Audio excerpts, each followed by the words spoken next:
I remember a friend telling me that I was discipling back in Spartanburg, South Carolina, my friend Nick. He said, you know, pride is the one sin that is always protecting itself.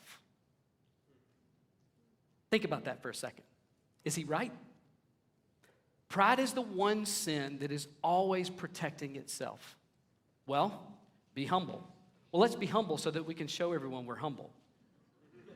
What does that say? That's pride. It protects itself. It's crazy in that way. So the transformation that Paul spoke of in 12 verse 2, I think requires what he tells us in verse 3. Look back at the text right there in front of you. For by the grace given to me, I say to everyone among you, not to think of himself more highly than he ought to think, but to think with sober judgment, each according to the measure of faith that God has assigned. Obviously, there's a lot here. And so let's unpack it just a little bit at a time. The first, Paul says, by the grace given to me.